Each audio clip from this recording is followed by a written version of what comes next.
Hello, c'est Greg. Avant de commencer, j'aime pas trop faire ça, mais si la vidéo vous aide, n'hésitez vraiment pas à mettre un petit like ou à vous abonner. Même si vous vous en fichez de mes prochaines vidéos, pour moi c'est vraiment un énorme soutien. Donc je serais vraiment très heureux si vous pouviez lâcher votre meilleur abonnement. Ceci étant dit, on peut passer à la vidéo. Donc dans cette nouvelle vidéo, on va parler de stress et de gestion du stress pour votre examen de conduite. Cette vidéo est la partie 2 d'une autre vidéo qui aborde 7 conseils pour gérer au mieux son stress. Cette vidéo n'est pas une nouvelle version, mais bel et bien d'autres nouveaux conseils pour gérer votre stress. N'hésitez donc pas à les regarder les deux pour arriver le plus détendu possible le jour de l'examen. Je vous ai mis tous les liens nécessaires dans la description. Comme d'habitude, ces conseils sont applicables en tout temps, mais ils auront un impact plus fort si vous vous y prenez au plus tôt.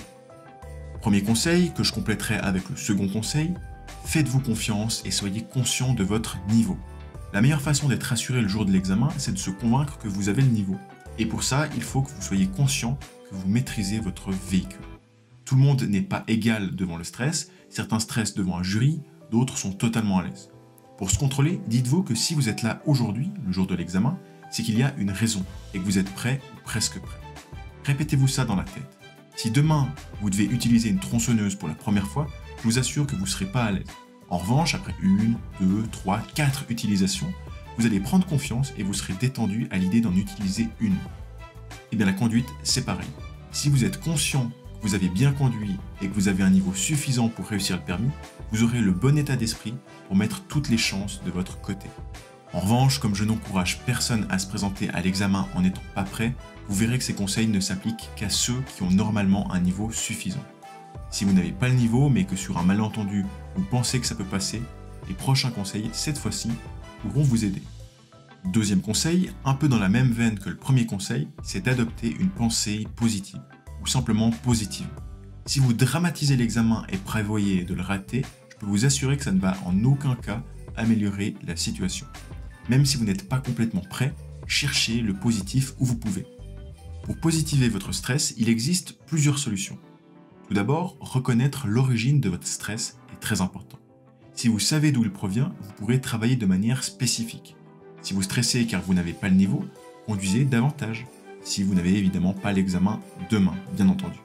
Si vous stressez de manière générale, travaillez votre respiration avant l'examen, etc. Si vous ne savez pas d'où provient votre stress, c'est pas grave et c'est normal. Passons alors au deuxième point. Projetez-vous de manière positive. Imaginez-vous tous les scénarios où vous réussissez votre examen. Pensez à ce que vous allez pouvoir faire avec votre permis, à tous les avantages qu'il va vous apporter, etc. Pour continuer avec la pensée positive, essayez de transformer votre perception de l'examen. Dites-vous que c'est simplement un événement comme un autre, que vous êtes plusieurs centaines à le passer chaque jour, que tout le monde est dans le même cas que vous, que chaque jour ils sont nombreux à le réussir et que si d'autres y arrivent, vous en êtes capable également. Alors plutôt que de penser aux choses que vous ne maîtrisez pas, pensez à ce que vous faites de bien. Dites-vous dans votre tête, je suis bon dans les parquages latéraux, j'anticipe plutôt bien les événements, je ne cale jamais, je connais parfaitement le code de la route, etc. En vous focalisant sur les choses que vous maîtrisez, vous gagnerez en confiance et serez plus détendu le jour de l'examen. La pensée positive peut paraître un peu simplet et inutile comme technique, mais je vous assure que c'est scientifiquement prouvé et que ça a des bienfaits inconscients. Donc ça vous coûte rien de vous répéter dans votre tête des messages positifs à propos de l'examen. Par exemple, prononcez quelques affirmations positives avant de vous coucher la semaine précédant votre examen. Troisième conseil, destiné cette fois-ci aux personnes passant leur permis en France spécialement, profitez de la conduite supervisée. Pour résumer brièvement, c'est une conduite qui se déroule après vos 20 heures de conduite minimale ou après un premier échec. Cette conduite vous permet de conduire avec un accompagnateur, comme un parent par exemple, gratuitement et sans limite. C'est donc un excellent moyen de renforcer vos acquis et d'être beaucoup plus libre dans votre phase d'apprentissage. Parfois, les élèves n'osent pas demander à leur moniteur de travailler certains aspects du permis plus que d'autres. La conduite supervisée permet de briser ces barrières et d'avoir une plus grande souplesse. Profitez donc de la conduite supervisée plusieurs semaines avant votre examen, vous permet de vous préparer plus sereinement et de travailler selon vos envies. C'est donc un excellent moyen de déstresser avant votre épreuve pratique. Pour en savoir plus sur la conduite supervisée, je vous ai mis un lien dans la description. Quatrième conseil, prenez connaissance de votre lieu d'examen. L'une des choses que vous pouvez faire pour être plus confiant et probablement augmenter vos chances de réussite est de partir en mission de reconnaissance vers votre centre d'examen pour étudier les routes que vous pourriez prendre durant l'examen. Roulez dans les alentours et prenez connaissance des travaux en cours, des déviations, des croisements, des virages, d'éventuels pièges et de tout autre élément qui pourrait vous surprendre si c'est la première fois que vous les voyez. Mettez-vous vraiment à la place de l'expert et imaginez les chemins qu'il pourrait vous faire prendre. Vous pouvez vous y rendre avec votre moniteur, avec de la famille en étant passager et même à pied.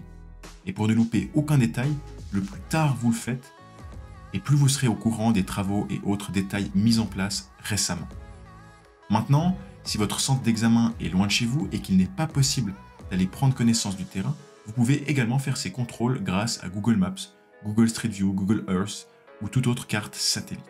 Je peux vous assurer que si vous avez déjà emprunté une route et que vous savez à quoi vous attendre après tel ou tel virage, vous allez être très confiant et vous appréhenderez et anticiperez mieux les situations. Évidemment, il n'est pas possible de vérifier toutes les routes, mais 1 ou 2 missions de reconnaissance pourront vous être d'une très grande aide.